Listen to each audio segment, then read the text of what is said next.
Okay, Tansei, Weetakap. Good evening, everyone. Thanks so much for joining us on day 2 of our Orange Shirt series. Before we begin this evening, we're going to start with an opening prayer and a smudge, as we do customary in circle. And so we invite those that are online with us today to join us in whatever manner works for them. But we will be doing smudge and prayer here as we sit in circle. And so I'm going to turn it over to our elders to begin us in a good way.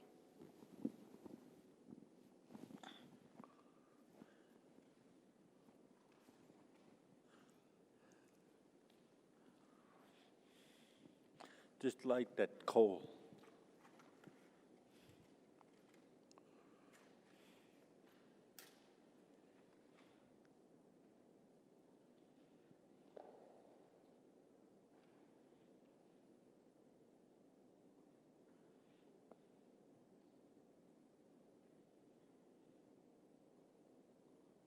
There you go.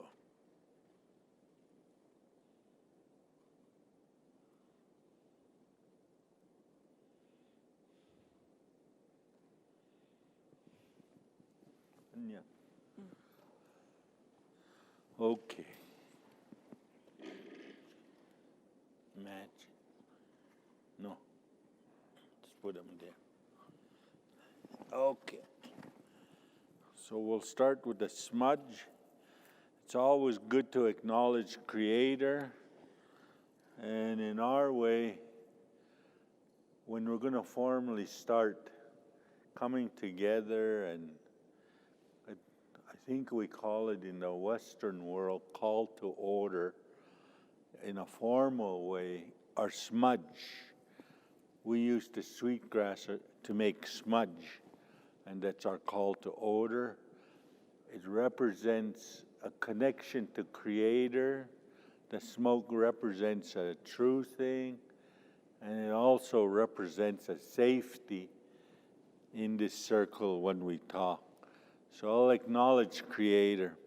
O kahe, ai stipatapi, ai onapi natu, sikitets kachimata, halo Christikoik, hadam sixtachika Christiko gitens kachimat.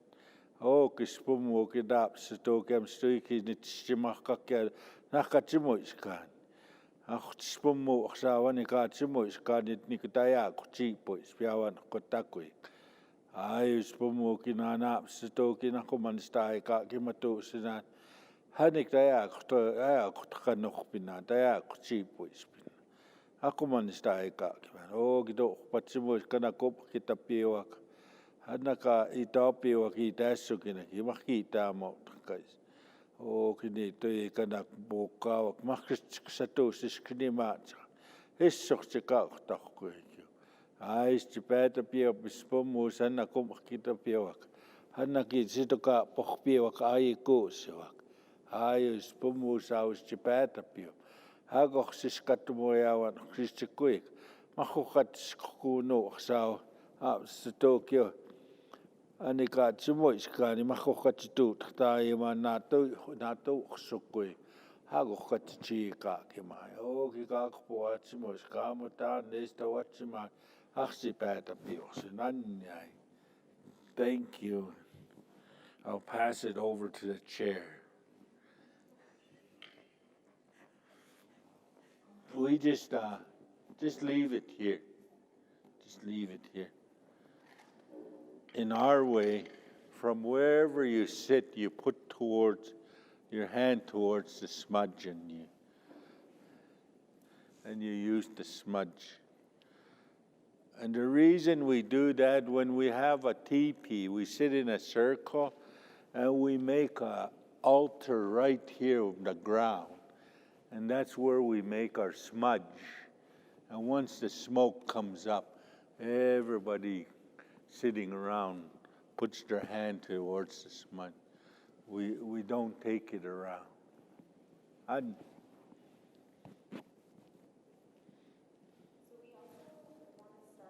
With the land acknowledgement. The land acknowledgement is extremely important in our way because it honors traditionally who was on this land, but also our responsibility to this land and our responsibility to one another.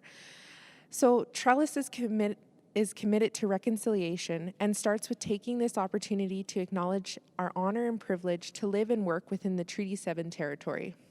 We acknowledge the traditional and ancestral territory and oral practices of the Blackfoot Confederacy, which includes the Siksika Nation, the North and South Piikani Nations, and the Kainai Nation. We also acknowledge the other members of Treaty 7, First Nations, the Tsuut'ina and the Iahei Nakota, Stoney Nakota people, which include Chiniki, Bearspaw, and Wesley First Nations. In addition, the City of Calgary is home to Métis Nation of Alberta Region 3, and we also acknowledge all the nations, genders, and spirits who live, work, and play in Mohkinstsis, the Blackfoot name for Calgary, and Treaty 7 region of Southern Alberta, who help us steward this land, honor, and celebrate this territory. Oh, I guess it's time to introduce myself, too. I always forget that piece. So my name is Jessica Smith. My spirit name is Singing Buffalo Woman, which was recently gifted to me by Daryl and Linda Brass. And like I said, I will learn how to say it in Cree, I promise. But it takes some time, so I don't want to butcher it. I work with our now named agency of Trellis, with several programs there. My family, I hail from Halifax. My dad is from Peterborough, and my mom is from New Brunswick. And that's a little bit about who I am. And I'm going to turn it over to my better half, for sure. Thank you. Good evening, Wetakap, everyone. For those that I have not met in person, my name is Christy Morgan. I also have the Blackfoot name of Crow Spirit, Mistoi Biksi, given to me by Reg and Rose Crowshoe. I come from the Secwepemc Nation in British Columbia. I'm from the Slicktaus First Nation, so for those in English, the Bonaparte First Nations, part of the Shuswap Nation in British Columbia. But I have had the honor and privilege of being able to work and play here in Mohkinstsis, Treaty 7, Calgary area for many, many years. My family is from BC on my father's side, so obviously from the Shuswap area, and my mother's family is of settler descent. And to my sister and I both reside here in Calgary. And I get to have the privilege of working with many of us in this room with our new agency, as you've heard, Trellis. So Aspen and Boys and Girls Clubs of Calgary formally merged, and our new name was announced yesterday, and so Trellis is our new name. So welcome to Trellis's second day of Orange Shirt Day. So you're probably wondering, I signed up for Boys and Girls Club, and now I'm at Trellis. What's going on? You're at the same place, the right place, so welcome. Tonight, we're very privileged to have a great group of elders here with us. If you tuned in yesterday, we had Elder Carrie Moore with us yesterday speaking. She has joined us again. We will take a break partway through, so we will have a 10-minute break partway through. And we also encourage you to, if you have any questions, any comments that you want to put into the feed within YouTube, we do have staff monitoring it, and feel free to ask us. We want this to be, while you're not here physically in space with us, you are sitting in our circle with us, and so feel free to engage as much as you wish. We invite comments, we invite feedback. That's the magic of sitting in circle, is to have that opportunity to sit and learn from each other. And so as we get into this evening, which is about resiliency and looking at it from an Indigenous lens, we will have some great discussion here tonight, so we want you to be a part of that. So when we get into this, before we do that, I'm going to introduce our fantastic and amazing elders and knowledge keepers that have joined us this evening. And so I have the privilege of introducing Carrie Moore. If you tuned in yesterday, which we got great, fantastic comments about Carrie, it came all over our feeds that they loved your words. So thank you so much. Carrie Moore is a MSW, RSW Cree Métis from Saskatchewan. She also has a private practice and specializes in intergenerational trauma work and grief. She's a sessional instructor at the Faculty of Social Work at the University of Calgary, and is one of the most fantastic people that I know. I said this yesterday, and oodles of love for the people in this room. I've had the great privilege of working with these three, and the deep love and profound gratitude I have for each of you each and every day. I am thankful that you're able to share space and share your knowledge, and I just love sitting in space. So I'm very honored to have Carrie, Reg, and Rose here today. So Carrie, thank you for all the work that you do in our community, the many boards you sit on, that you graciously give your time and your energy to in helping our people. I'm just very thankful that you're able to join us again for the second evening, so thank you so very much. And Jessica. So I have the honor of introducing Elders Reg and Rose Crowshoe. Dr. Reg and Rose Crowshoe are honored Blackfoot elders and are traditional knowledge keepers. They've advised not only us, but many committees within national, provincial, and local scopes focusing on work with elders, youth, culture, and also the environment. Both of you, I think, are instrumental in the development of the Elders Knowledge Circle and work closely with United Way of Calgary and the larger Calgary area. Dr. Crowshoe is a former chief of the Piikani Nation, and he also regularly lectures at academic institutions like the University of Calgary, and was influential in the development of the education program at the Head Smashed In Buffalo Jump. He also co-authored the book, I might butcher this, Agatstimon, which explores Indigenous concepts of justice and sentencing circles, but also, much like Carrie, Reg and Rose support us in our program and in our agency on so many levels. And I don't know how much we can give thanks to the work that all of you do for our young people, because they're our future.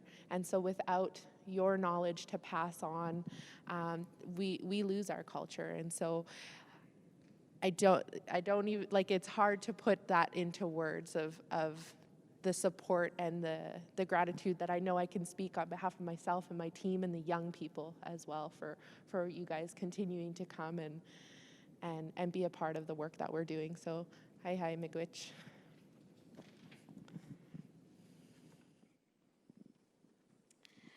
I also just want to take this opportunity to thank our sponsors for this event. We wouldn't be able to do this without you. So TC Energy, FMAV, and 7 Generations. We're always thankful for support so that we can help continue to spread knowledge and love. And thanks.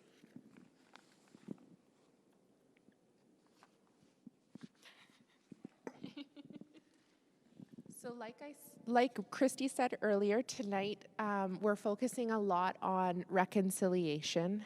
Yesterday we spoke about residential schools, but more focus on how that impacts us and a lot of what we see today as a result of residential schools. And so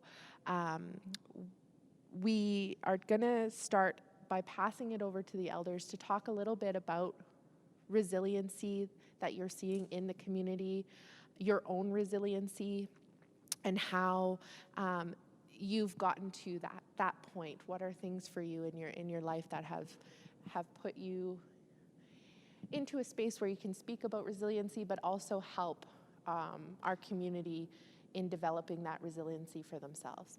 So I'll pass it on over to you.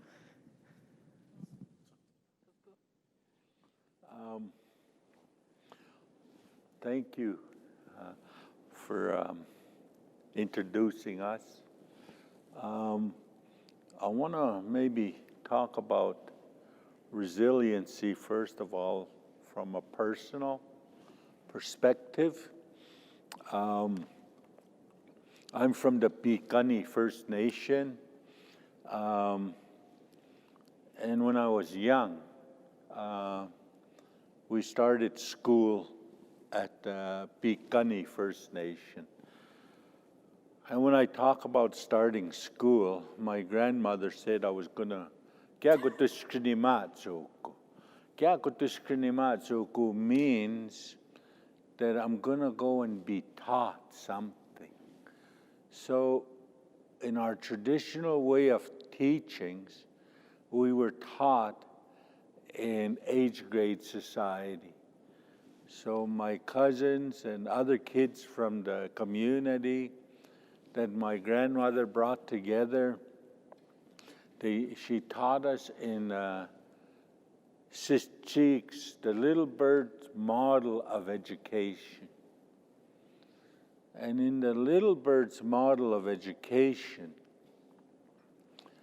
we were taught our language, we were taught our stories of natural laws and creation, we were taught through stories because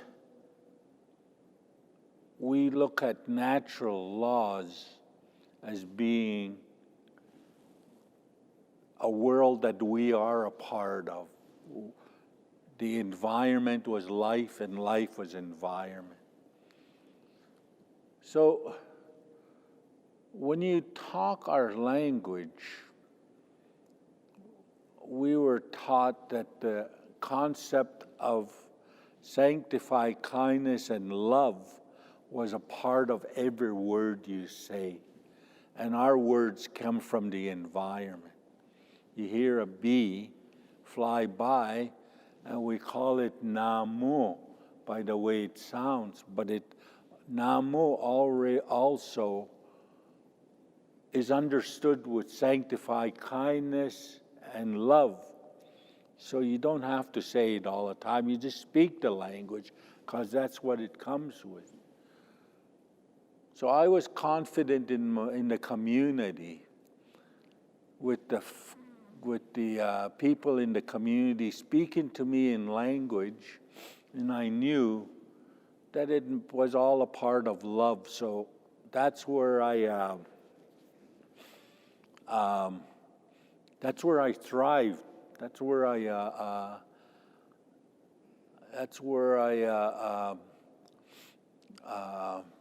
wanted to learn at these societies, wanted to be a part of the community. Any challenge that I took on, the language was a big part of it, besides the understanding. And love was a big part of it. Then my life changed. I guess I would say before I went to residential school and life changing, resiliency was part of the language and love. So if there was anything, challenges I took on, the language I spoke included the love and sanctified kindness that we shared with each other. And that was resiliency. That's what we used. However, when I was taken to residential school, at 5 years old, I remember in the fall when we went to school, and I was one of the younger ones, the new kids that were in school, but in the dorms at night you can hear them crying, and I was part of them crying because I was split from my family and I was lonesome for my family. And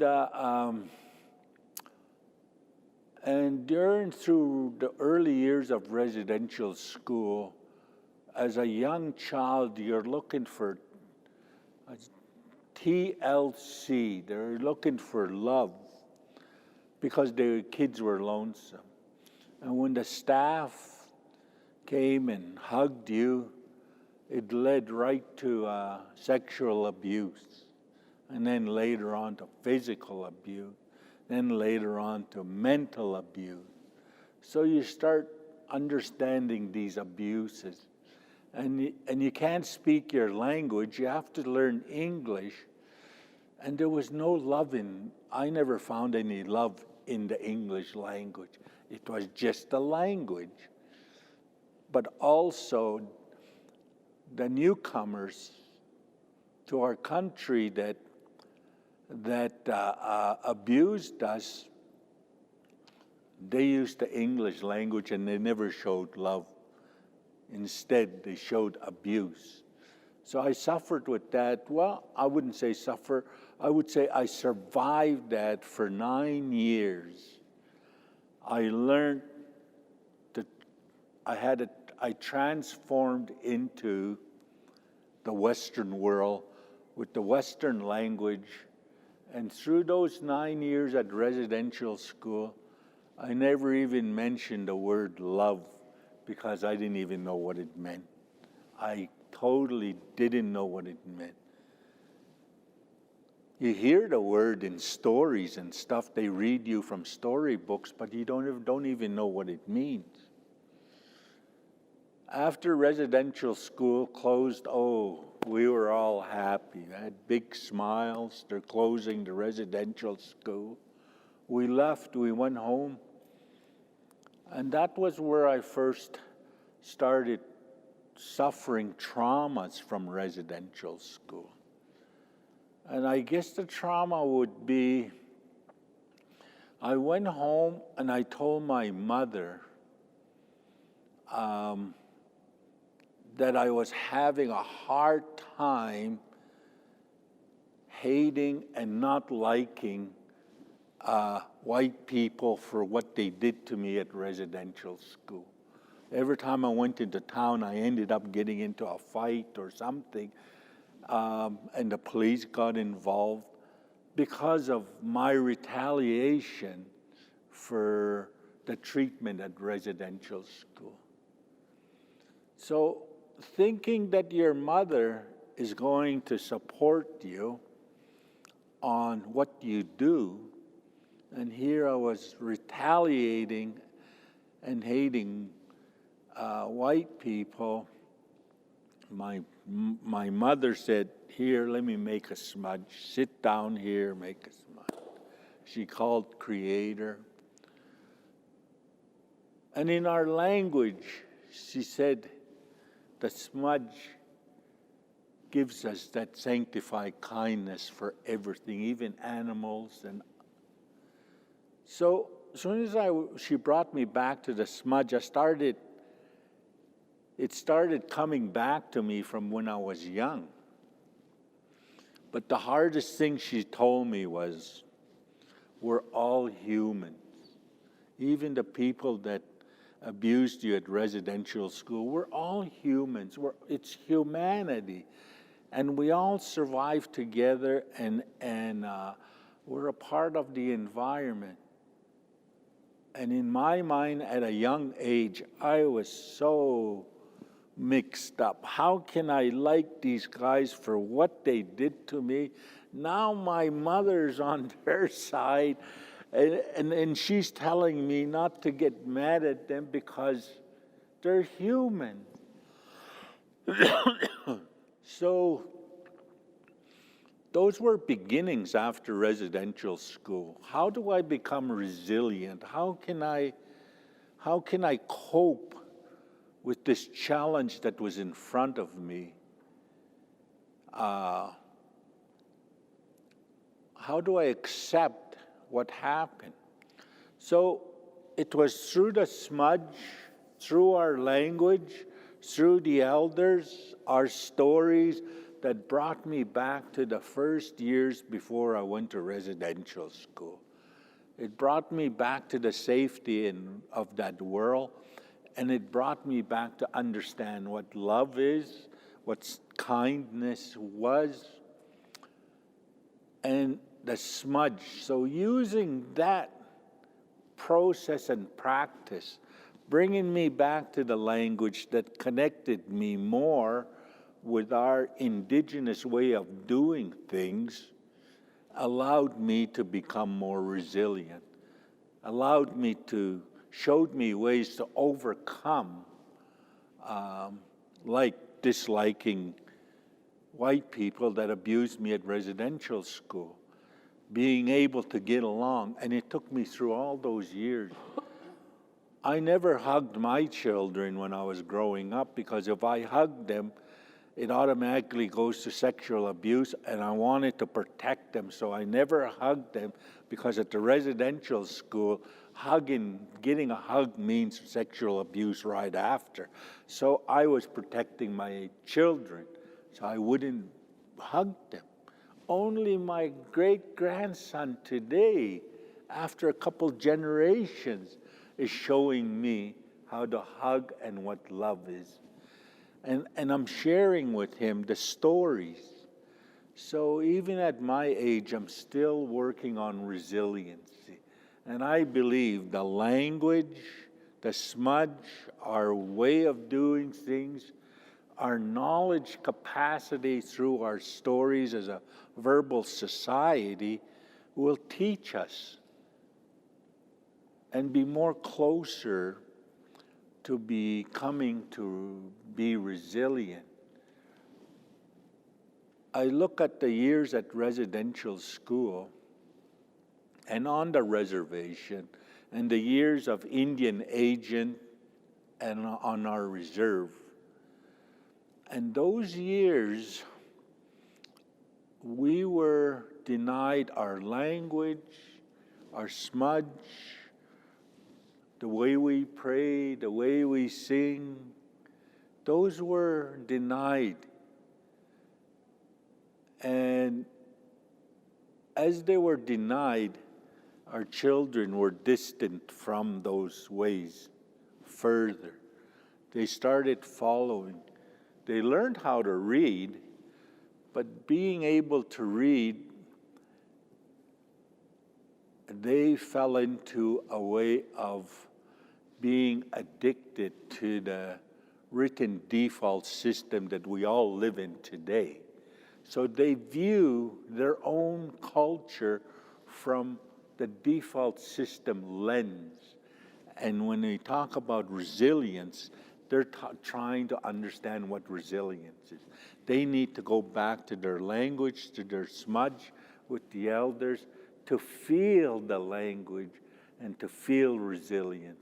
We need to connect those two back. And that's why I believe in being able to come out to boys and girls to help them with stories and talk to the children about what I understood before transformation happened to me was residential school. So that's how I would understand resilience.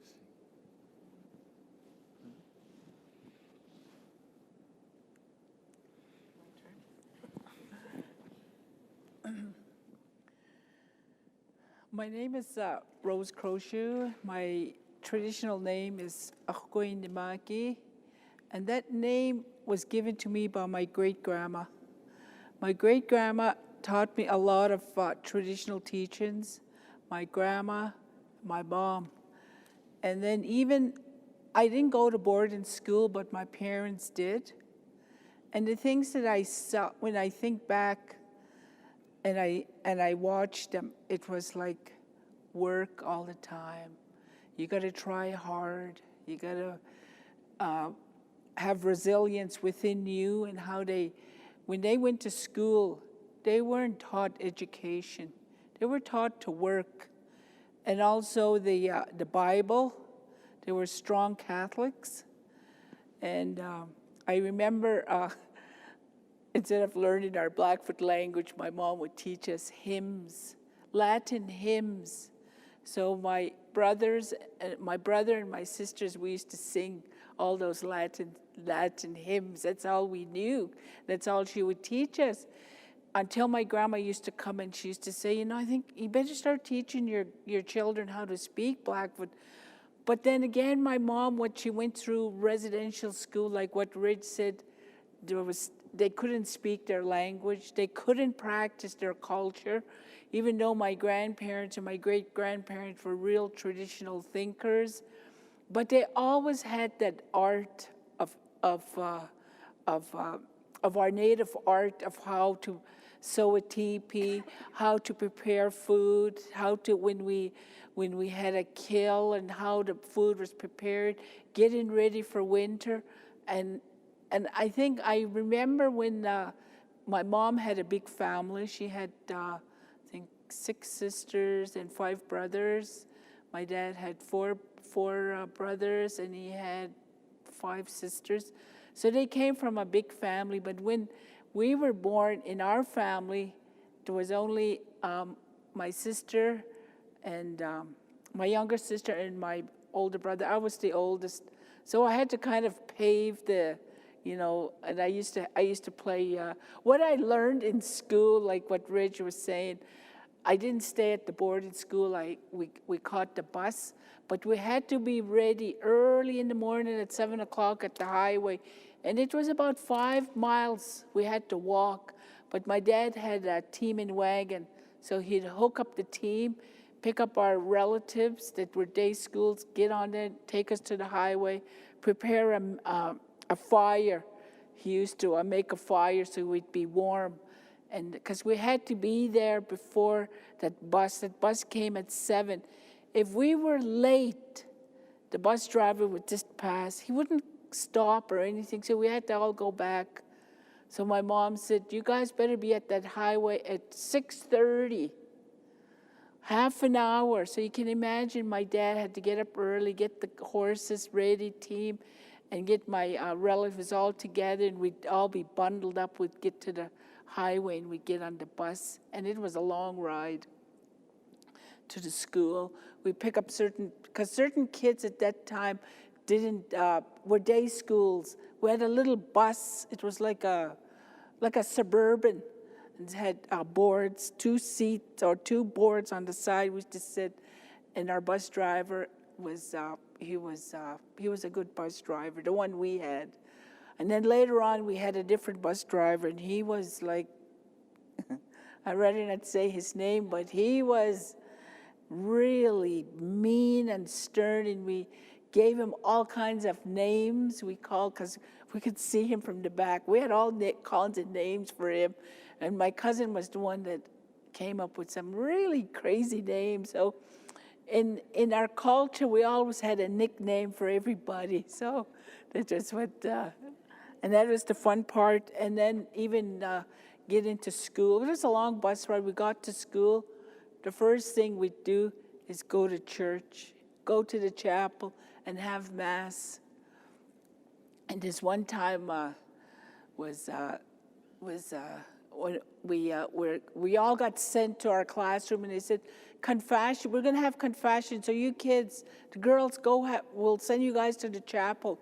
So of course we all went to the chapel. We're fooling around again, and all of a sudden that confessional door opened, and here the priest stood, and he said, pardon my language, what the hell are you guys doing here, you little devils? And we were shocked. I said, how can a holy man like this talk to us? And we were in trouble, deep trouble.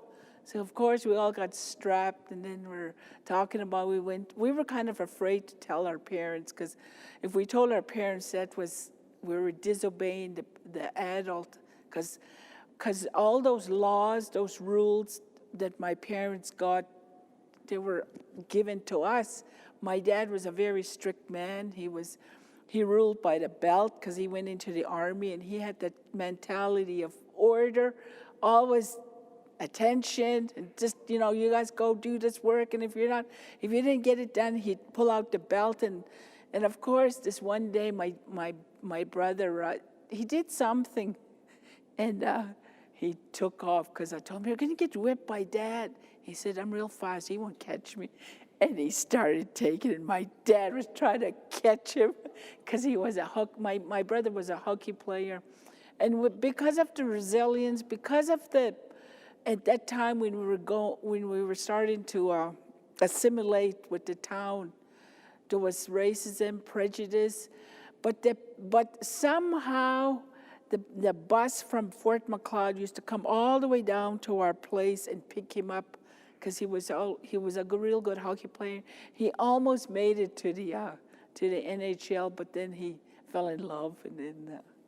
But there was funny stories that happened there. But I always remembered the strictness, and even like sometimes, like my grandma would talk to me, and I'd talk to her in Blackfoot and understand all that. But my mom, you can't talk Blackfoot to the kids. You have to speak English, so that way they can get an education. So it was really driven into our heads about to get an education.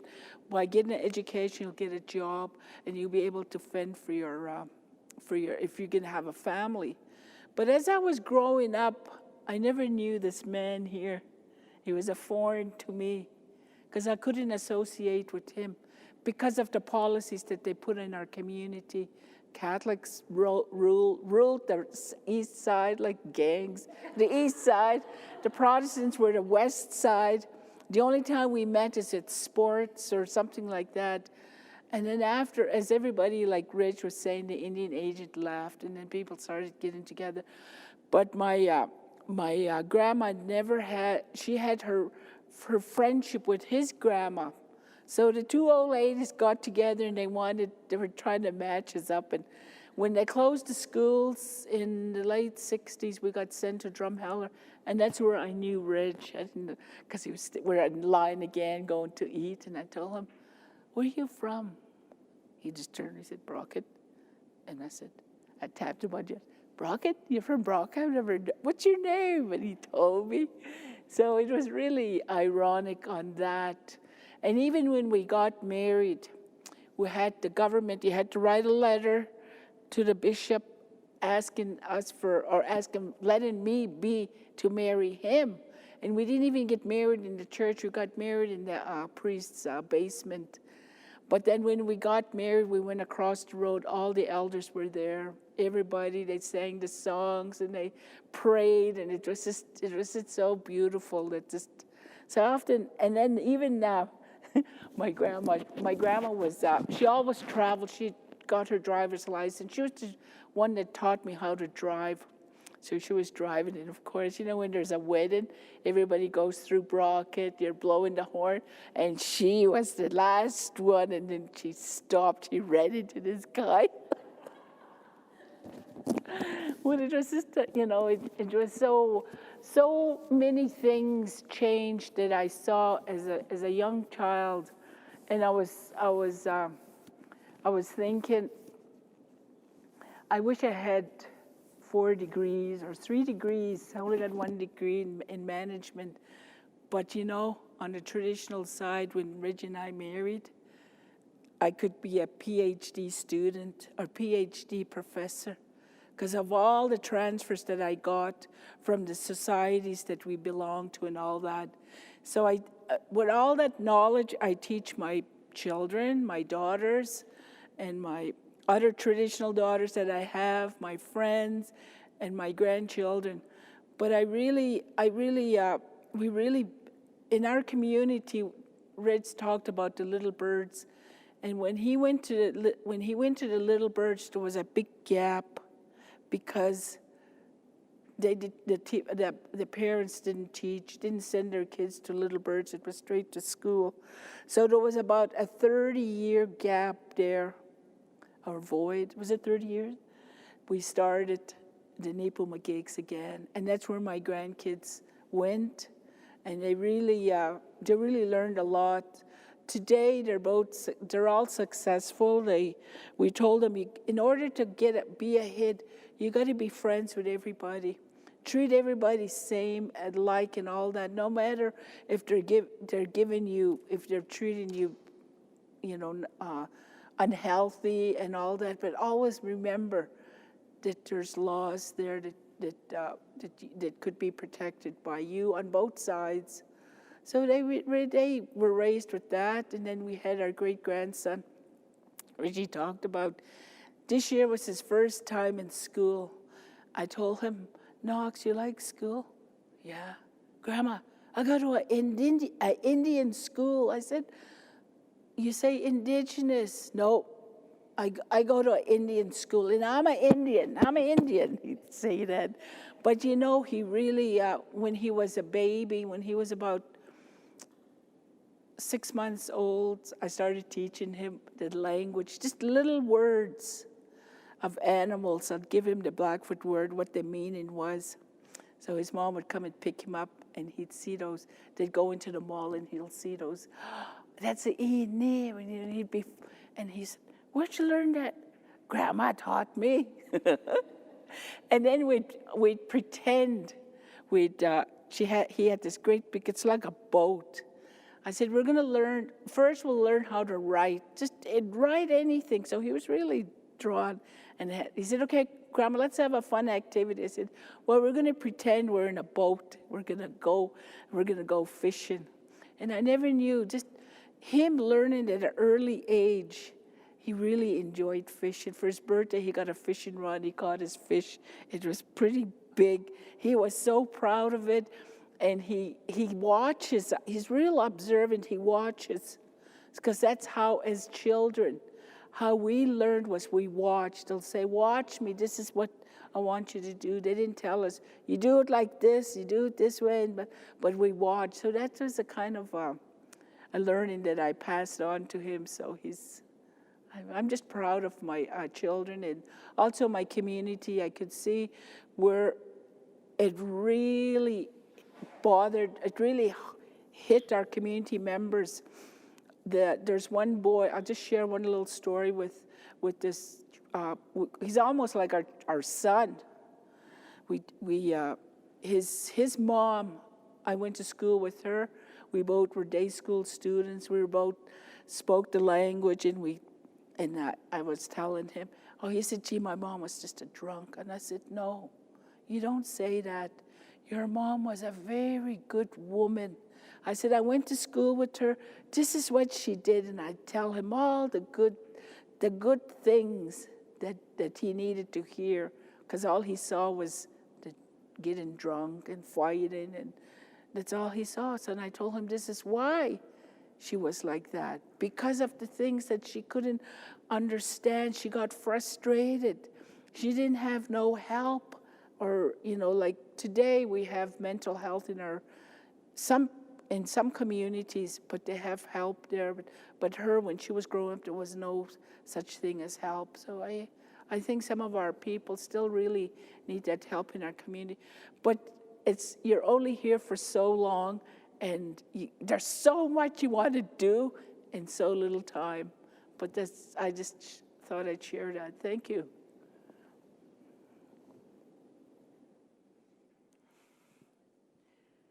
Well, thank you very much for those stories. That's wonderful. Nitanako Muksanaki is my Blackfoot name. I was given that name by Kelly and Daphne Good Eagle, and I'm originally from Saskatchewan, as I said yesterday. In my community, very near my community, near Duck Lake, that was the last residential school to close in 1996. So I am not a residential, I didn't go to residential school, but I am a residential school survivor.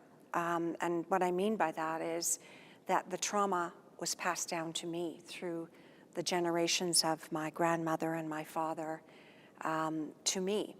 And I learned not to fight. Wedge was talking about how he learned to fight to protect himself. I learned to hide. And we all take on one of those behaviors of running away or fighting or hiding, and I learned to hide. For a long, long time in my life, I was very, very quiet because when I said things, I was afraid of what would happen. My father, particularly, grew up in a lot of abuse in his life, and my father was the gentlest, kindest man. Despite what he went through in his life. Always very kind, always very gentle. And he could tell stories. And when he told stories, his whole face would light up. And everybody would laugh because they'd heard them many, many times. But he just had a way of telling stories. My father learned how to survive. And that was on Mother Earth. My father's family came from Lily Plain area in Saskatchewan, which was very much a Métis settlement, although his mother was Cree, and so that whole area was next to a forestry reserve. I don't know how large it was massive, and my father would go there, and that's how he would heal, and he would stay away for days at a time, but that's where he felt happiest. And he passed that on to me and to my brothers. And my father was an amazing hunter within our community. He learned how to hunt from his uncles, who were Cree, from Muscadet, our reserve, and many of the other reserves, and many of the Métis who were related to those communities. And my father learned all about putting tobacco down. He used to hunt one animal. He didn't just hunt indiscriminately. He would track and hunt one animal. It might take him days to bring that animal down. But he was always very respectful of the plants and the animals. And I learned a great deal from my father about Mother Earth, about medicines. And he would tell me the stories about how medicines saved people's lives when they were out in the bush. My grandmother was not allowed to speak her language, and so she would not pass it down to her children because she was beaten for it, literally, when she did, because she was coming from all of that trauma in her life as well. And so that language did not get passed down. And that is one of the greatest travesties for me, was not to have that language. I heard my grandmother speak Cree, and I picked up words here and there from her.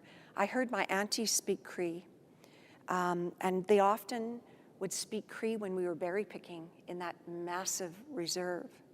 My father became an alcoholic because of the trauma he experienced in his life. You can't blame people for being addicted to anything, because he had to try and block out that pain and suffering that he had. And that was a coping method for him. And then my father went into, joined the war, the Second World War. He and his brother, and eventually my auntie as well. And they all joined together from that territory. And they met their First Nations cousins, their Métis cousins, and they joined together. Quite a few of them joined in that territory. And so my father, going in, I believe this, knowing what I know about trauma, that my father actually had PTSD. When I was growing up and I saw him, he probably had PTSD as a young man. But he definitely had PTSD when he came out of the Second World War. So my father's way of healing was still to go back to the bush. And as long as my father was in the bush, we didn't worry about him. He healed. That was how he healed. And my father came through that. He ended up letting that go, and he came through all of that. And he became a great teacher, a great support to our community. He had worked through that trauma. He had learned to cope, and he had learned to cope in a better way. And he was a very resilient man, despite what he went through. My mother as well. My mother was a very resilient woman, and my mother is 94 and she's still resilient. I was telling the story to the elders about how my mother had a terrible fall just a few weeks ago, and broke her elbow, broke her wrists, cracked her ribs. She looked like she'd been through a battle when I saw her, and we thought that was it. We thought my mother would have to go away to a home, because she lives on her own, my mother, at 94. And so we were prepared for that, to have to tell her that. And my mother, when I saw her just a few days ago, there she was. She had told them to take the cast off her arm, and she fought with them. And she said, "I can't do anything with this on my arm. Take it off." And so they did. And there was my mother pushing herself out of the wheelchair, walking, and she said, "I'm going home. I'm not done yet." So when you think of resilience and you think of all of the elders and the things that we've all been through in our lives, when we get to those points in our life where we think we can't go on, there's always somebody or something, or maybe going out and doing ceremony, which will help us get through it. So to me, ceremony was always a big part of my life, through my grandmother primarily, and then my father. And ceremony made me feel totally safe. It didn't matter what was going on in the world around me. I wasn't a good student. I had a lot of issues, challenges, but I was able to work through those. And the older I got and the more ceremony that I did, the more I became in touch with who I was, not what people told me I was. The more I realized that I was okay, and I was going to do what I had to do to help our children and our communities. And I'm very grateful that I am here today. And I'm here today because of the amazing support I had in my life and because of ceremony, because when I was in my darkest place, ceremony brought me back. And so resilience is a process for sure. And sometimes we think we're pretty resilient because we're still here, but I think we're pretty resilient when we get through all of those challenges and see that we don't need to believe in what other people say. We just need to know that we're okay and that we're just as good as everybody else. And that was the hardest thing for me to learn. And I know that the ceremonies are passed down to us even in our dreams, because a lot of songs came to me when I was in ceremony. I would sit there and I would say, I remember that song. But I have a little story to tell you about culture, and about even if you weren't raised directly in your culture as a child, it still comes out of you at some point. My little 3-year-old granddaughter went to her first round dance with me. In her little ribbon skirt, she was very happy about everything. And she had never heard fiddle music before. She'd heard powwow music before, but she'd never heard powwow music. She'd never heard fiddle music. And the Métis started to fiddle. And here's this little 3-year-old girl who's very shy. And all of a sudden, she said, Grandma, I want to dance. And she got up in the middle of everyone. I don't know if anyone saw her at that. And people could not believe this little 3-year-old. Her little feet went like she had been doing dancing all her life. And I said, how did you learn that? And she said, I don't know, Grandma, but the music just showed me what to do.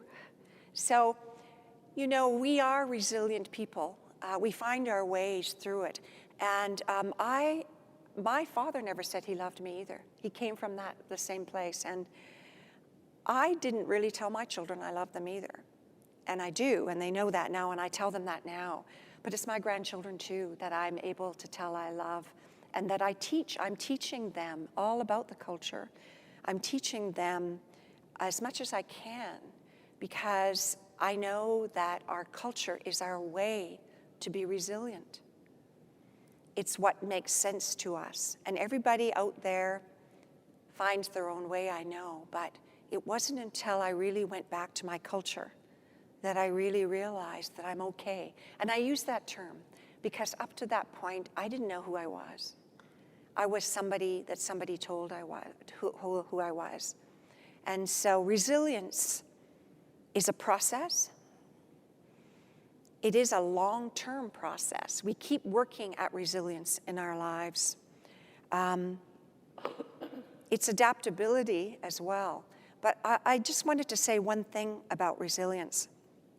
When we're measuring resilience now in the Western way, we're trying to figure out what that looks like. And we ask all kinds of questions, and of people who might not give you the answer that you want. Because when you ask questions that people don't feel, they can't necessarily think their way through it. But often I am seeing people in the data that I see that people are resilient. And I look at the questions and I look how people have answered them, and I say, well, resilience to me is long-term. You can measure resilience when you know you figured it out. You're going to have challenges. You might have issues along the way, but you know how to figure it out, and you want to be here, and you keep moving forward. And sometimes when we're looking at data to measure resilience, we're not measuring resilience. We're measuring adaptability, because we are so adaptable as human beings that we want to please people. We want to be able to do the things in our lives to help our families. And so we adapt to many different ways. We're very adaptable human beings, very adaptable.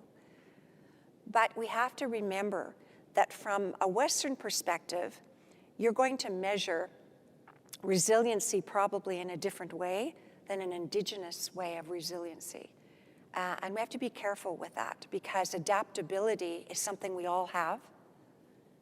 Resilience is a process. So it's wonderful to sit here and speak and to tell stories. And I'm just really, really grateful that my father was able to get to that point of his life where he was at peace with himself, and that I have the strength of my mother still to show me that keep going. You can do it. There's a lot of things for us to do in this world. Thank you.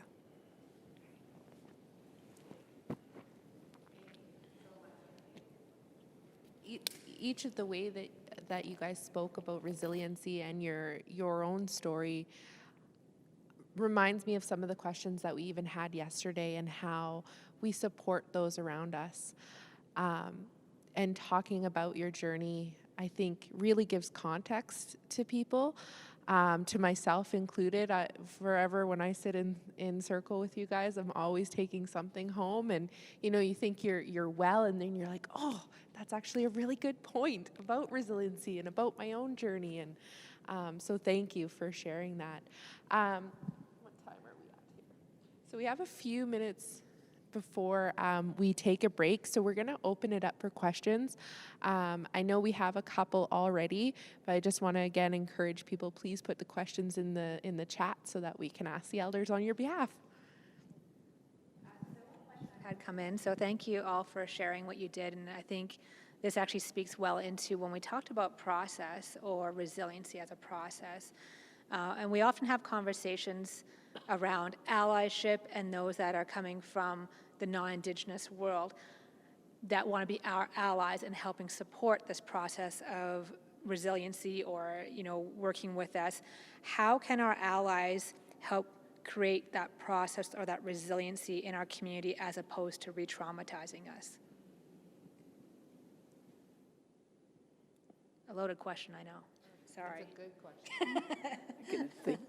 I'll try a stab at it.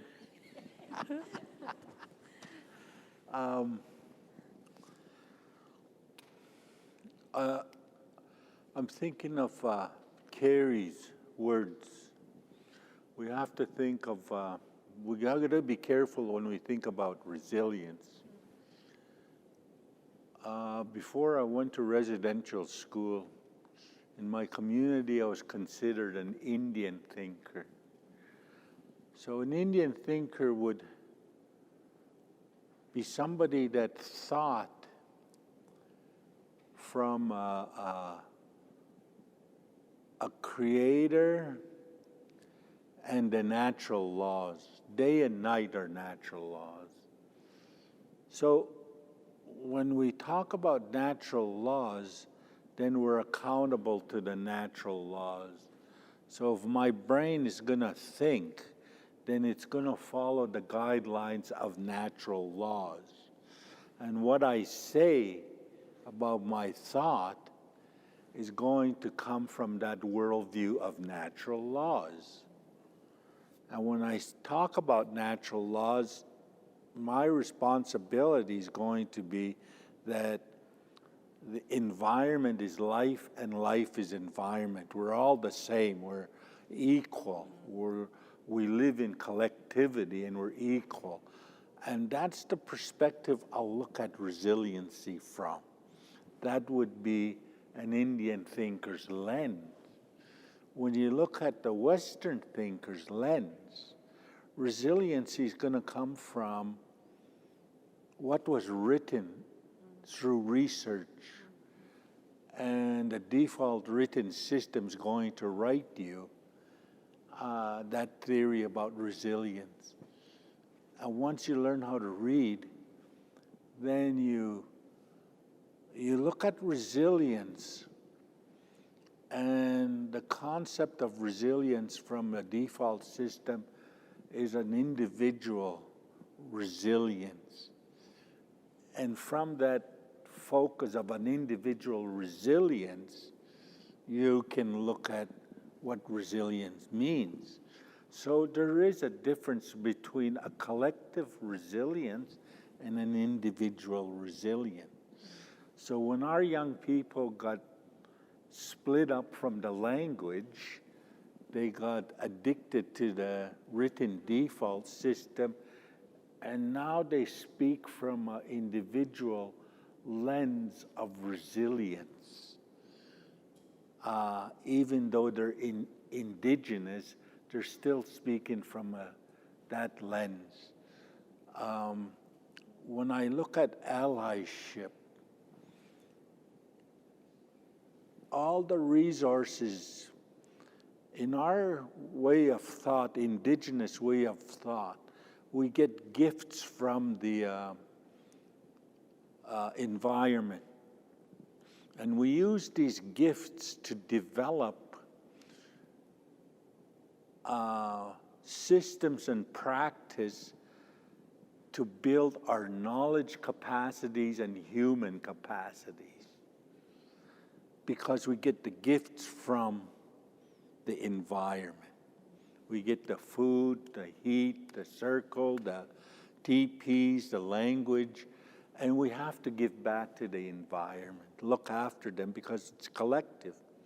So that's, when we look at being a part of that environment, then that's the gifts we had to build capacities and knowledge to understand resilience. But however, after the treaties were signed and the default system was imposed on us, once Western acts, regulations, and policies were developed, the resources were taken, and whatever you benefit from the resources benefits a Western system to develop its own knowledge capacities. So we're suffering a system poverty. We're not getting our elders together to talk about knowledge capacities or resource capacities. But yet, you look at indigenous concepts from a Western perspective and you don't share with those resources. We need to build allies with organizations that can say, I can be creative with these resources and I'll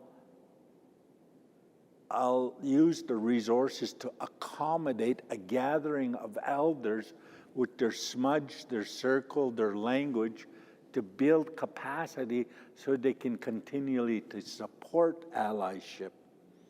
But if we don't, once that generation of elders are gone, where do we turn to get that knowledge? So I look at the allyship to support organizations to be creative, to be brave to be creative, so that they can be creative with their resources to work with elders, indigenous systems to build that capacity. And that allyship is important because we need to, that word is always hard to say. Reciprocity? Reciprocity.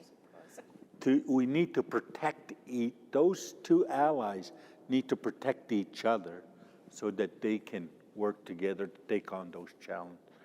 So I think those are, that's what's so important.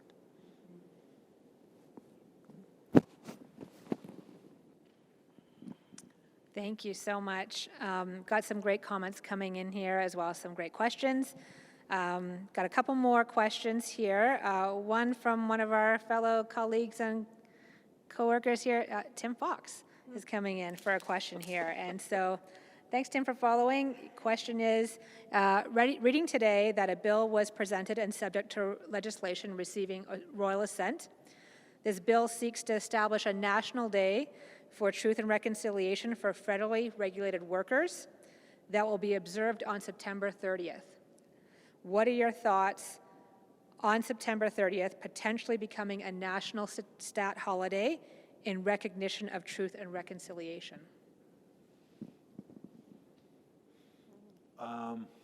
My opinion, I don't know. I would say, I learned from my mother and my grandmother when they talked to me about humanity. We're all equal, and humanity is a big thing. And I feel residential schools and the imposing of the written default systems on oral systems has been, and I don't know, I would say a crime against humanity. And as we talk about a crime against humanity, we can't push it under the rug and forget about it. We need to understand it at that level, because I did survive genocide through residential schools, and it was a crime to humanity. And it's tough for me to think about, oh, the government's just going to pay me some money and tell me not to talk about what happened to me at residential schools anymore. Forget about it. And to me, it's so real. It affected my whole life and still does, but I can't push it under the rug. And our children have to learn in the future what traumas did to our people. And I would look at that day being a marker for maybe resilience.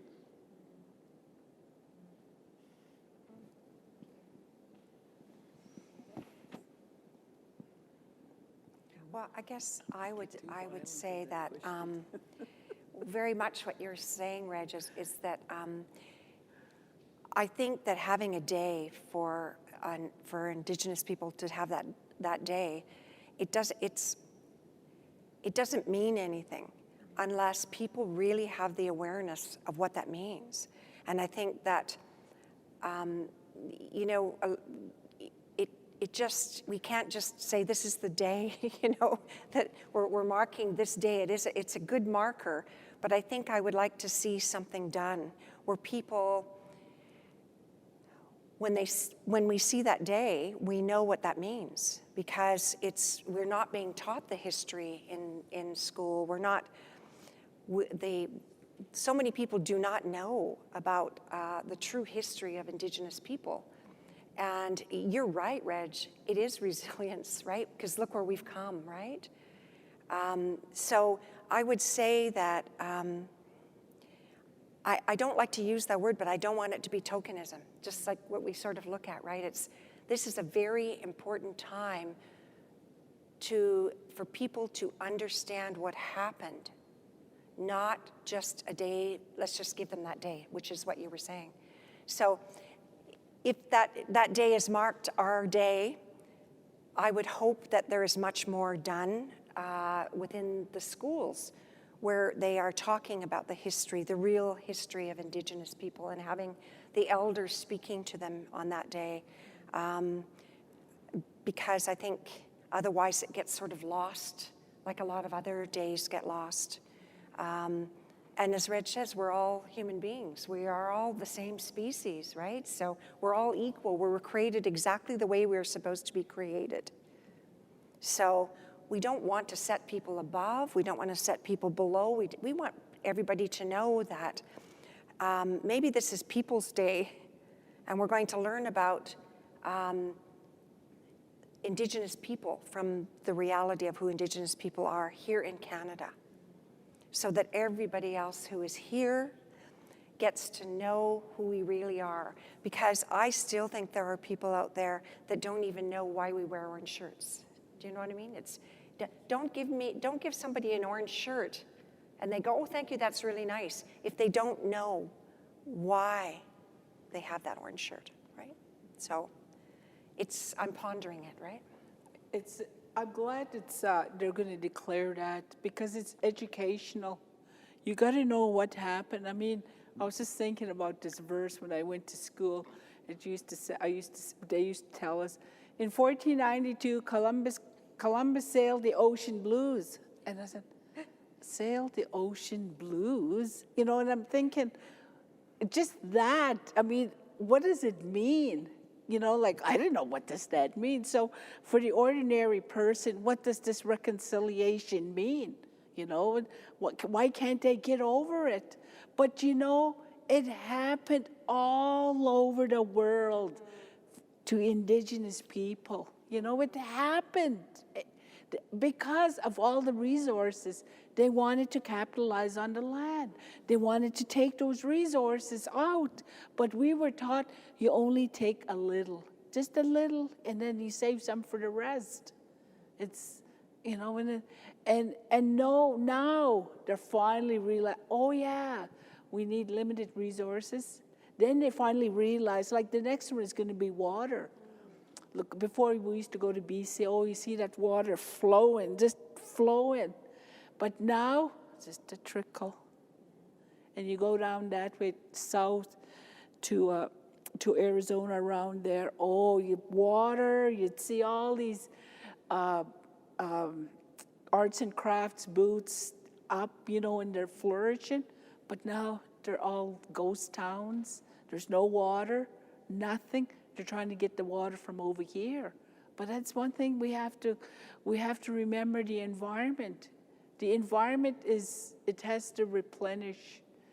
But you know, with the resilience, that too we have to look at it in a different worldview. Like today, look at it now, we're all sitting here talking to that machine. People are listening. And usually when back in the days, they'll see a person, when that person's talking to a machine, they're going crazy, you know? And on your cell phone, you're walking down the street and people have their headphones, they're talking. Holy smokes, it's just, you know. But those are the changes that are happening.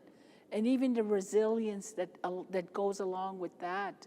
So it's if we didn't have social media, if we didn't have all this other technology, well, maybe we would still be in a healthy space.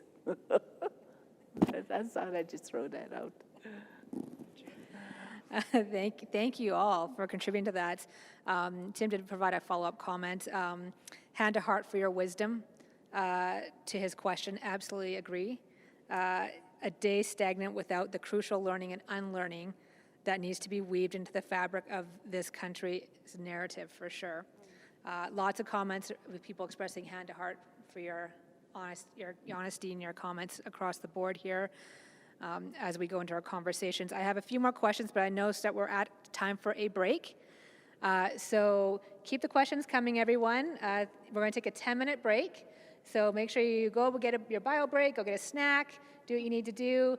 We'll take a 10-minute break, and then we'll come back and we'll get into some more questions. So thanks for joining us.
Well, welcome back, everyone.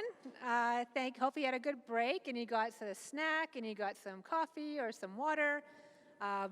Some great rich conversation, some great comments coming in, so thank you so much for contributing to this circle that we have this evening. We have a number of questions going to go on, so I'm going to jump into some questions here with our guests here. And this one comes around a question that's going to take, I think, probably into a really deep conversation, so everyone hang on here. So there's been some talk, if people have been following in the media or around communications, that there's been talk about someone who wants to bring back residential schools. What are our thoughts around that?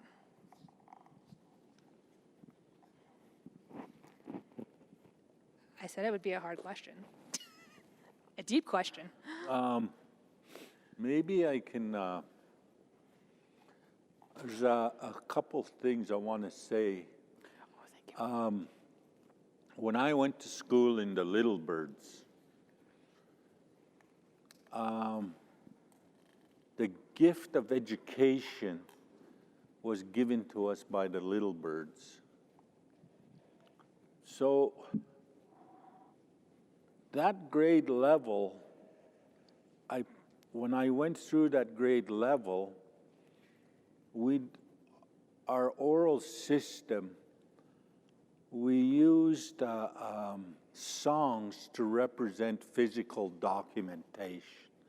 So when I passed that oral system of passing that level of Little Birds, that we got a gift from the environment, from the Little Birds as education, the song was my physical documentation, like my first grade report card. So that was an oral system. When the treaties were signed, the Indian Act and the imposed system talked about education. So when they talk about education to indigenous communities, they're talking from a Western perspective, from the default system, like Education Act, that tell us how to teach our children and the way we would teach our children. So when indigenous communities sign agreements to run their own education, the question from the elders was, are we giving up our Little Birds' right to education and taking on a Western written system of education authority? So if we look at bringing back residential school, I would say, let us bring it back with the concept that the Little Birds gave us the gift for first grade education, and we used the oral system of education to teach our children the curriculum that they need to know.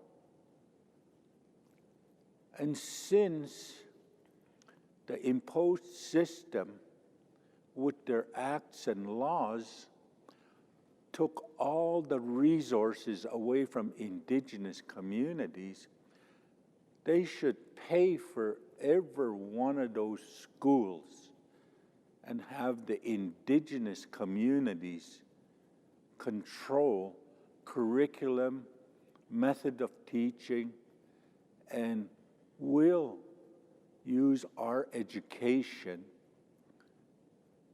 so that we can teach our children. Education in the indigenous world is a gift that you can learn from and live a good life. Education in the Western default system is also something that you can live a good life from. However, our education was imposed on and denied. So bringing back the residential schools, I would say, should come back with that control of how we would look at education and have the Western default system that has all the resources pay for every day of that education so that we can run our own education.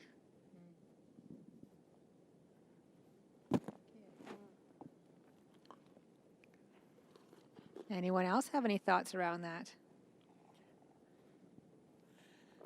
I guess I would say that we are raised as human beings with Mother Earth, with the natural laws. All human beings had that at one time. All of us have been colonized over time, and it's through that colonization that we have forgotten that we are love and kindness and respect and honesty and accountability and responsibility and courage and all of the beautiful values that are part of all human beings. And so if we are going to learn, that's the way it would need to be taught. It would be because that is who human beings are. We are not mean, angry people. Those behaviors happen only when we're disconnected from our spirit, from Mother Earth. And so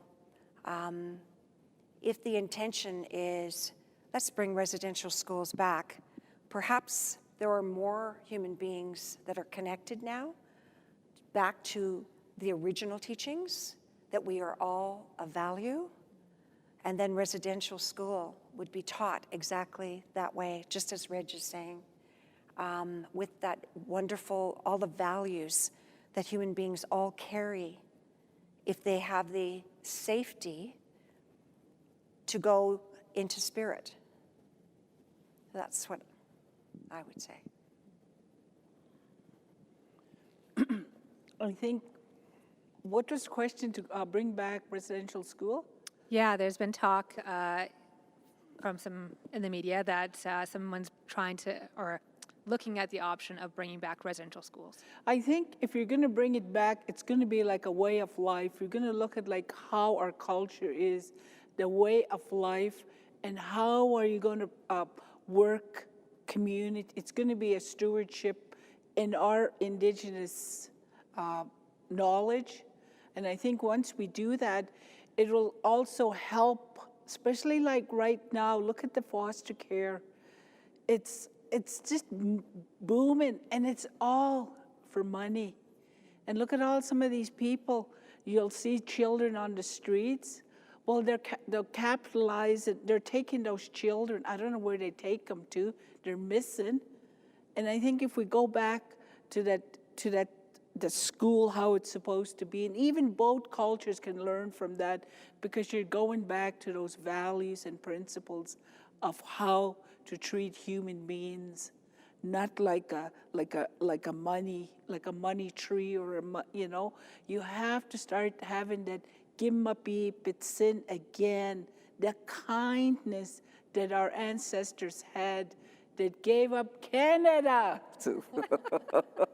That's all I'll say. I think I would say the treaties. The treaties were made so we can benefit and have access to the land. However, only after the treaties did the written default system impose administration and ownership onto the oral system, so that we had to follow the written system. And we always give authority to written system. So if they're saying to give back the residential schools, if they're going to keep the authorities through written system, then that's a big joke. But if they're serious about giving us our fair, equal benefit from knowledge of the land, and a system of oral education to take control of that residential school and how to teach our kids. If they're serious about that, then we could be looking at ownership of education rather than speaking useless words of giving back residential school. Thank you so much. It is a great question that was posed, so thank you to the person who posed that question. I think really getting to this sense of shared responsibility, and I mean, again, find that piece of element where we can find that parallel between both systems, but again, it's given the equal opportunity for both systems to be treated just as that, as equal and just as valid in the world that we all have to live in terms of our young people having to balance in both worlds. This next question comes from our CEO, Jeff. Hi, Jeff. I understand you're watching at home. So the question from Jeff is, when raising non-Indigenous kids, what do you most hope I share with them about ensuring that they do not create a world where Indigenous kids disproportionately require resiliency to survive?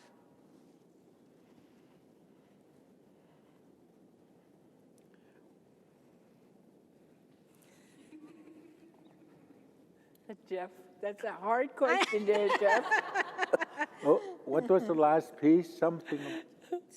So really looking at what can Jeff do to support his kids in ensuring that he's helping raise them so we don't have a world where our Indigenous kids are disproportionately required, why we don't require so much resiliency in order to survive. Like, how do we create that space where our Indigenous kids don't constantly have to rely on this resiliency, this word of resiliency, this actions of resiliency to thrive and be well?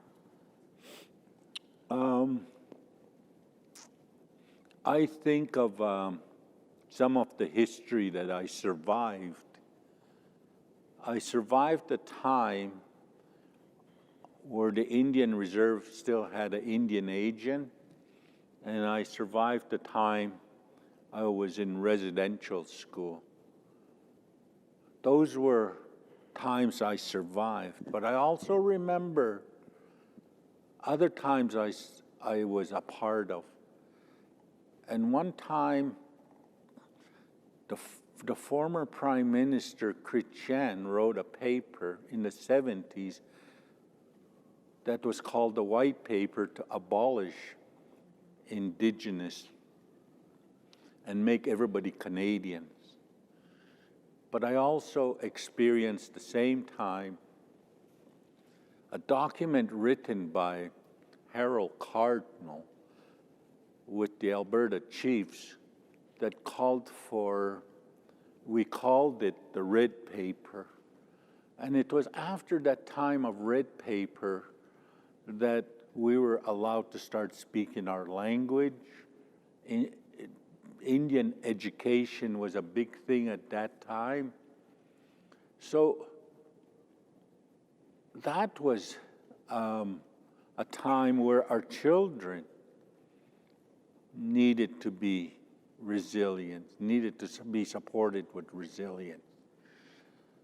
And now I live in a day where we're actually talking about resiliency. But that was, from the White Paper to now, is almost 50 years or 40 years.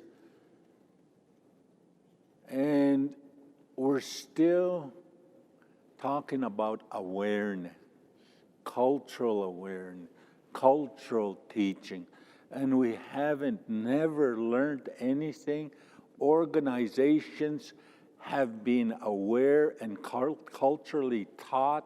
They've taken the information and they enhanced their own written systems to write more programs. Oh, thank you. And as they do that, we're not enhancing our own Indigenous ways of doing things like resiliency for our children. So I think we need to start having the discussion between two systems, the child welfare system and the Indigenous child welfare system. And the first part of that discussion I would look at, how do we build a playing field? How do we put ethical space together so we can have technicians from both sides to talk about what is parallel? And those parallels can be used to take on challenges like giving our young people the resilience they need to survive with. Those discussions were not there yet. We're not even at the point where we're talking about ethical space and having the discussions with the elders as technicians to have that discussion to find parallels. We're not even there yet. We need to be creative to build those ethical spaces and start those discussions so that we can put words into actions like policies, which allows us to work with our children to give them resilience. Right now, if there's no policies built with those two systems talking to each other, we're still imposing one on the other, and our children are still going to need to be talked to about resilience.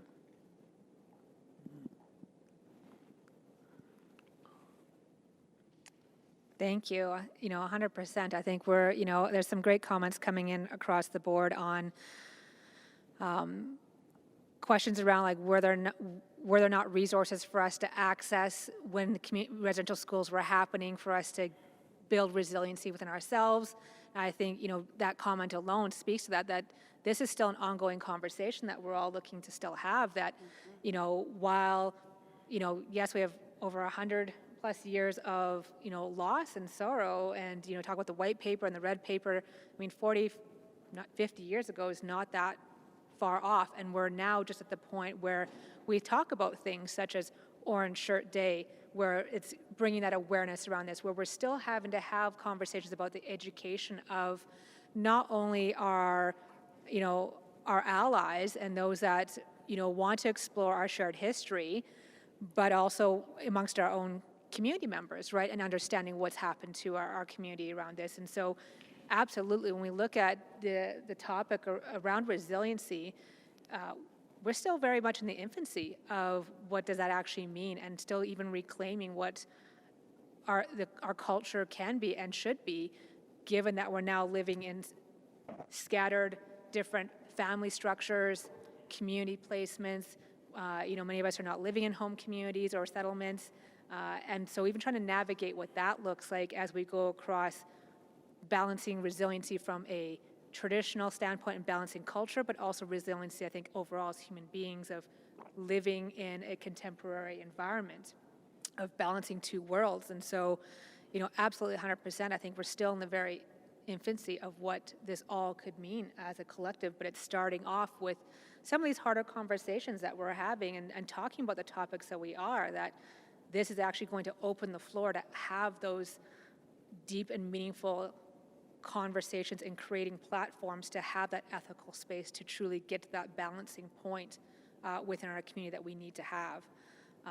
Some of our comments from our viewers have been around one, just expressing their deep gratitude for what's been said so far and the open and honesty of those in the room. And one comment in particular from a colleague is, Rose, what you had said around taking a little and leaving enough for the rest really resonated with them, and the willingness to share your personal aspects and your personal insight that this person said you're absolutely right.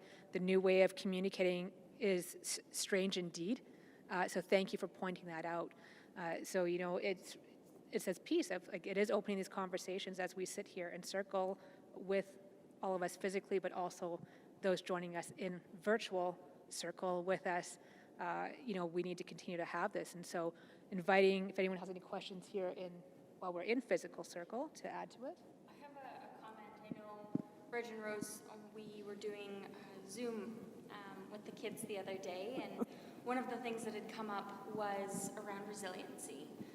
And I had given the example, and I wanted to share that tonight, that our elders are a fantastic example of what resiliency looks like in our community. Often we talk about it in context with our young people, that they're our future and that they're so resilient that they live in these two worlds, but our elders do it too.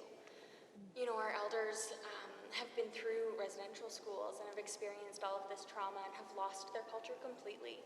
And through time and healing and lots of hard work, you lovely humans have reclaimed that and are now sharing that with all of us, and helping us become more resilient and being examples of what that looks like for our community. And I think it's just really important to acknowledge that and share our gratitude for the hard work that you've put in, because without you guys, we wouldn't be able to kind of move forward and reclaim a lot of the things that we've lost. So just wanted to share that with you guys, and thank you.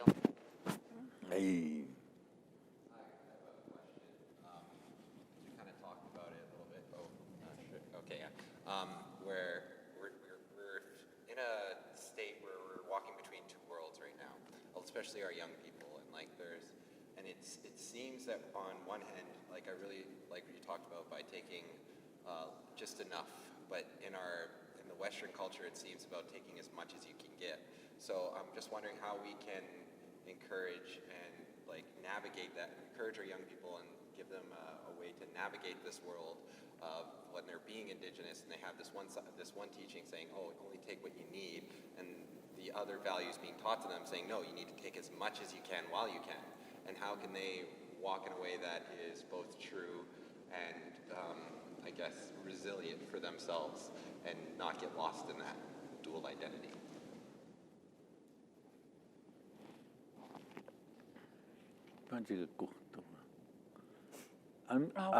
I think our children are pretty smart today. They are. My grandson even teaches me how to use a computer. My great-grandson shows me. I would say our young people need to know both cultures. They need to know both systems, the written system and the oral system, so that they can be confident in making right decisions today. But if there's still a division where one system is imposing on the other, and they're being assimilated and addicted to a written system, then they're still in confusion because they're not being taught about their own systems, and they're not confident about those systems. And they're viewing it from a Western perspective lens. So not knowing their culture is so important. We need organizations to be creative, to be able to bring both systems together and start looking at how can we look at systems change rather than systems imposing. And as we look at systems change, the two systems, like I said, should be able to talk to each other. And the way we're talking about the two systems to talk to each other, I talk to my children in those two systems. I talk to them, for example, my grandson. I said, you're going to school now. ABCs and writing is so important for you to remember what you're being taught. So you need to know your writing. However, in our culture, we don't write. So the skills you need to remember is listening and visual skills. So you can remember, on this side is listening and visual skills, on this side is writing. But what connects it is remembering. If you can remember using both systems, then you're going to know who you are. And that's what I'm talking about in helping our young people understand. if the written system doesn't acknowledge or validate hearing skills and visual skills, then our children are going to still suffer, losing one side. It's like this one, it reminds me of this one, we were teaching these young people our traditional songs. And this one guy here, he knew the writing and all that. And the old man, his dad was showing him, this is the song you're going to sing. So he was singing it, and all of a sudden he had a little notebook, he took it out. And that was the first time I ever seen someone to write it, to write that. And I told Reg, they're already learning. Look at them, they're learning, they're writing, and they're also learning the sound of how that song goes, the history of it. So when Jeff talks to his kids, he could talk to them about a story, about history, about creation stories, because little kids, they like to hear these stories. My daughter she told me, Mom, come with me. I'm going to talk to these kids about stories. They want to hear about creation stories. So we went there, and they were all non-natives. They all came and they sat around.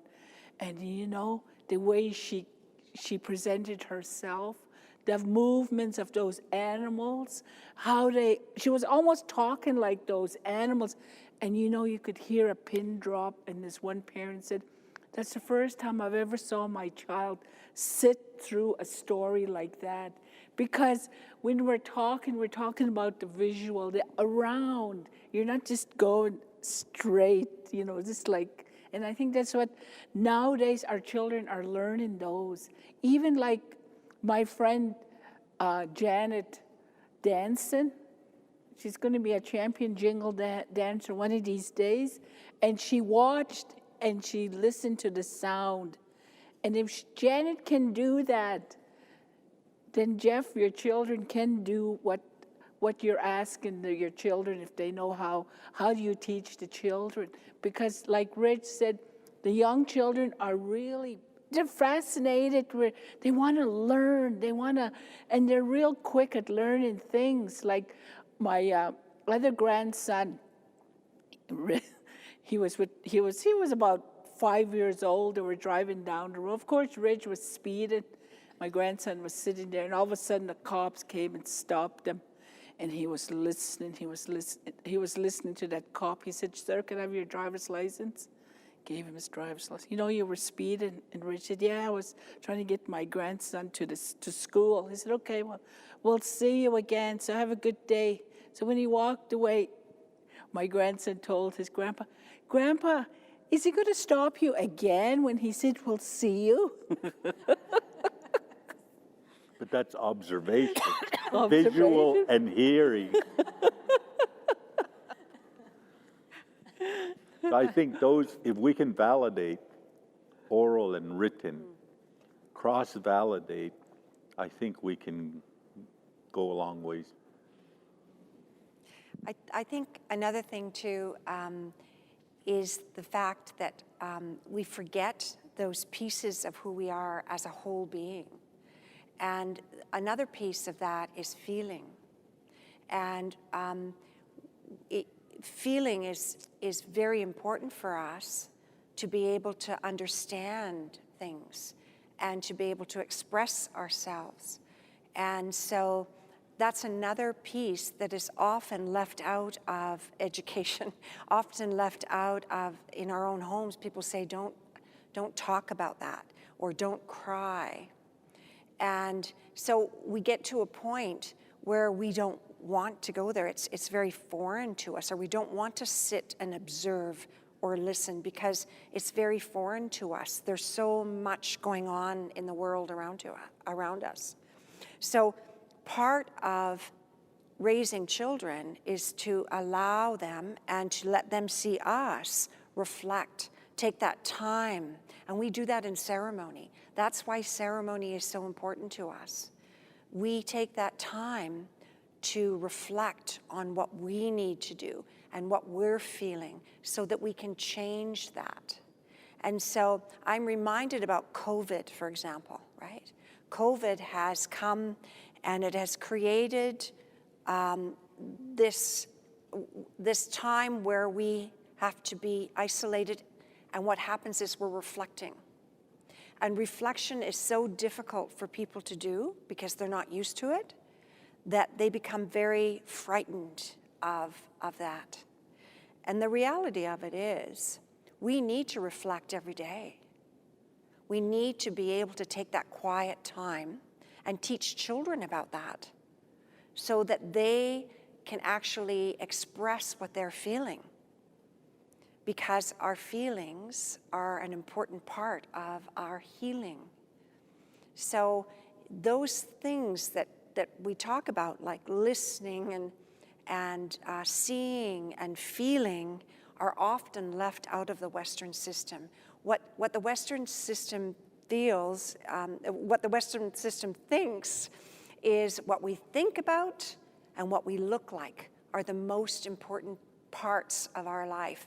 And in so doing, it creates people that don't know how to express their feeling. And if they do, they're feeling less than. And they don't know how to find that place within them which is peaceful to them, because people are constantly trying to control us.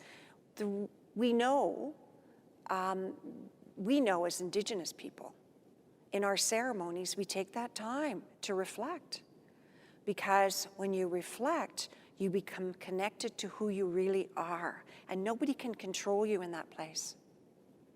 So we have to remember that we're whole beings. We're not just thinkers and physical beings. And we have to take that time to be complete and whole and teach children about looking inward at themselves, teaching children about what they see, and really accepting the fact that children and people are going to see things in a different way, and that's okay, because we're all very unique. But we have to have that whole way of healing, of living our lives and teaching children to be whole, not half. Because right now in the Western world, we are half beings. We are physical and cognitive. That is the way the Western world directs its research, its healing, everything. And until we look at that whole being and start with how do you feel rather than what do you think, we're really going around in circles. We're not getting anywhere. We have to be whole in what we are doing. Thank you so much. I feel full of oral and reflection, like lots of reflection right now. I think I'm going to go home with lots of reflection, I think, from this evening, which is good. I think to me, when we can sit in space and have these conversations and I think exercise the muscle of our oral listening and our minds, that's how we learn to grow. And just based on a lot of the comments and stuff that we have coming in, I know we're at the end of our second evening. So want to thank our panel and our elders, our knowledge keepers, our members here with us in Circle, all of you online who've joined us for joining in this evening. Thank you for bringing us in this topic around resiliency. It's going to be a nice compliment for everyone who's going to be tuning in tomorrow evening. Tomorrow we have our allyship continuation, but also a continuing conversation of yesterday's and today's evening as well that we'll be doing. And so we have a conversation coming in tomorrow evening around allyship and also a virtual round dance. So hopefully you're able to join in with us online if you haven't signed up already. We will be here in person getting our dance on over here. And so looking forward to spending some more time with everyone. Want to thank our sponsors again for helping us host this 3-day session with us, and our colleagues and our Trellis family for supporting us. Again, Reg, Rose, Carrie, never enough words I can ever express the thanks that you always give your time and your energy. Much love and appreciation for all of you every single day. Thank you again for joining us. Have a great evening, everyone. Be safe, be well.